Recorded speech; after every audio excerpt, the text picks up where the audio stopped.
Yeah, she really did say that. Yeah, she really did say that after she just got done Gaddafi and then laughed about it. We came, we saw, he died.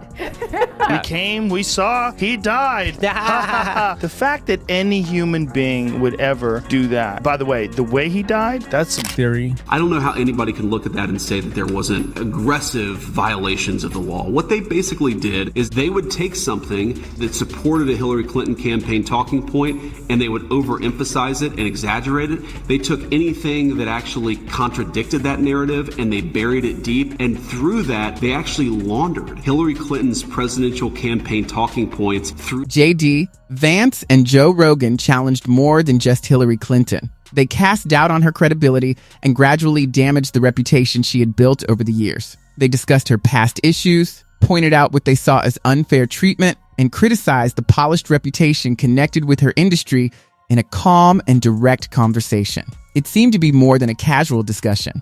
It came out as a harsh critique that questioned her standing as an experienced leader and said that her career was more shaped by survival than by helping others. It was clear that the discussion had damaged her reputation, and she struggled to answer the tough questions in the end. Holy shit, Jamie, pull that video up. I think we got to have tough conditions. Tell people to come out of the shadows. If they've committed a crime, deport them. No questions asked. They're gone. If they've been working and are law-abiding, we should say, here are the conditions for you staying. You have to pay a stiff fine because you came here illegally. You have to pay back taxes, and you have to try to learn English, and you have to wait. What do you want our intelligence community to be doing? I want them to be catching bad guys. I want them to be making sure that terrorists aren't going to kill innocent American civilians.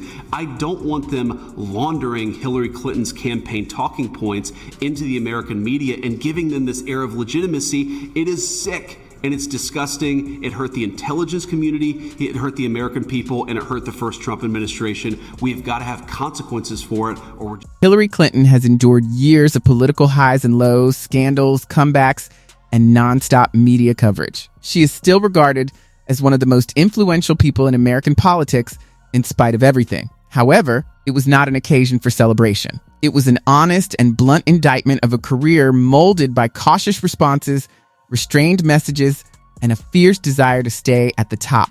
This time, that polished public image didn't appear to be strong enough to last. So Rogan and Vance looked at every flaw. If you watch the conversation between James Comey, 110 emails in 52 email chains have been determined by the owning agency to contain classified information. when James Comey testified about what he did and what they found with the Hillary Clinton emails, and then her version of it, I did not email any classified material to anyone. There is no classified material. she's just a straight lie. The notion that Hillary Clinton was invincible was swiftly contested by Joe Rogan. Her reputation seemed to be shielded for years, as if she was beyond the law. Speaking about openness while utilizing a private email server for important interactions was rare, as Rogan noted. He made it apparent that the issues surrounding those scandals have never entirely disappeared, even in spite of years of media attempts to improve her reputation and downplay previous difficulties. They are still there and hard to ignore. It doesn't mean that Hillary would have been a good choice No. either. She was a terrible choice. She's a corrupt politician, one of the most unlikable people that's ever run for office. They were trying to get people to be supporting her just because she's a woman. This is going to be her history. Women, ladies, I stand with her. So there's all these women that have this blind allegiance towards this career politician, completely full of shit. She's been full of shit. Then, rather than use formal political terminology, J.D.,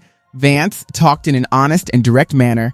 Candidate. He saw her as a representation of the political class's enduring influence and power. He emphasized that she continued to get significant book agreements, paid speeches, foundation backing, and invitations to important events after her defeat. He also posed a pointed query: why is winning even important if losing still yields these benefits? So here we see J.D. Vance with Maria Bartiromo on Fox News Sunday. I have to say, Maria, I laugh at the Democrats who are now all of a sudden so interested in the Epstein files. We know that Jeffrey Epstein had a lot of connections with left-wing politicians and left-wing billionaires, and now President Trump has demanded full... Joe Rogan said that political survival, not leadership, is Hillary Clinton's greatest asset. He cited situations that may have destroyed other careers but did not keep her out of the public eye, including Benghazi, the Whitewater scandal, and concerns about the Clinton Foundation. He said that she has maintained her power via books, lectures, and relationships in corporate and political circles,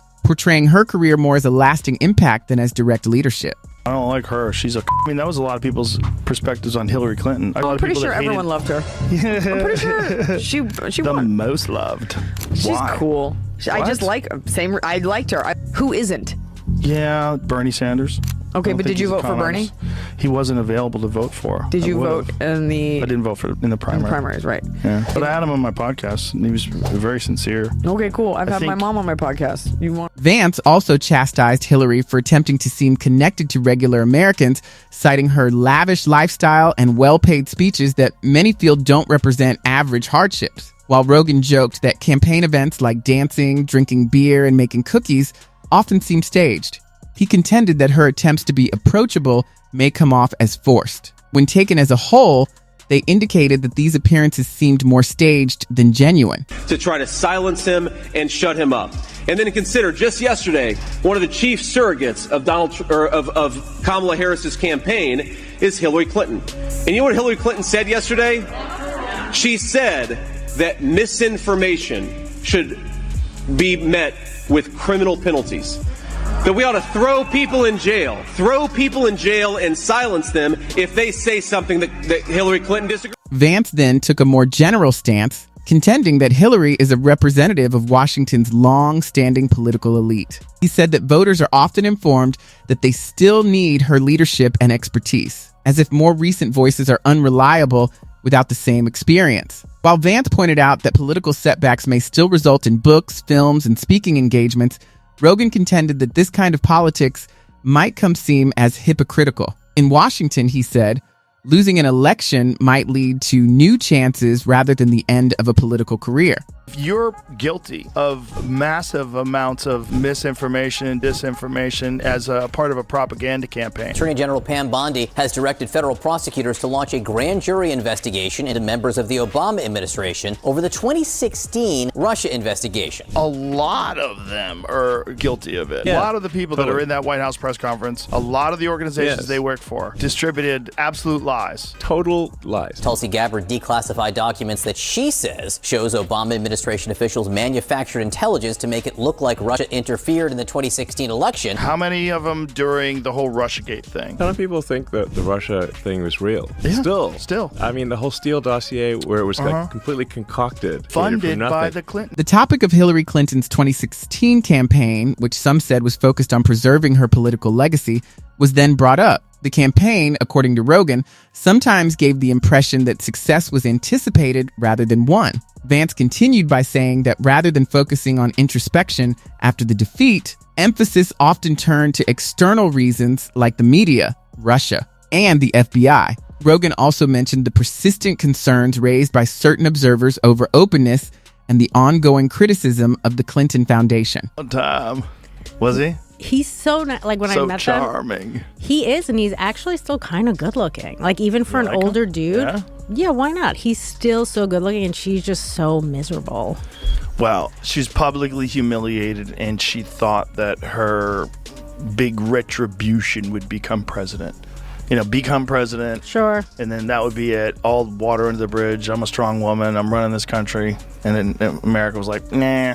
Vance then concentrated on the differences he saw between Hillary Clinton and regular Americans. He contended that rather than secret networks or pricey speaking engagements, the individuals she claims she wants to assist struggle with common issues like bills, taxes, and employment. He wondered whether she was still really linked to those everyday realities given her lengthy political career. Vance also inquired about her greatest achievement after years of influence and authority, implying that the lack of a definitive response was apparent. And here's the thing. If you're willing, my friends, if you are willing to throw a person in jail because you disagree with what they say, then you're going to be willing to put a bullet in their head too. So the Democrats, I call on every leader in this country, not just tone down the rhetoric, but tone down the censorship. Let's have a debate with one another. That's what Americans do. Stop trying to silence. By the conclusion of Rogan and Vance's conversation, Hillary Clinton was shown as both an accomplished politician and a member of a system that often looked more concerned with retaining power than bringing about significant change. They said that her career has been defined by her ability to remain politically relevant. Rogan also emphasized what he believes to be a discrepancy between her standing in Washington and the opinions of many common Americans. The left thinks she has the best chance of beating Trump or whoever is on the right, that they want her so bad. They're willing to exonerate her from so many different horrendous things. One of the things I always point out, like, people want to talk progressive, you want to talk, being left-wing, and she didn't even believe in gay marriage until 2013. The best part was she was on NPR, which is this far right fringe organization, right? NPR, Terry Gross. And Terry Gross says, you used to be against gay marriage. Your husband passed DOMA, which made it a federal law that gay marriage won't be recognized by the federal government.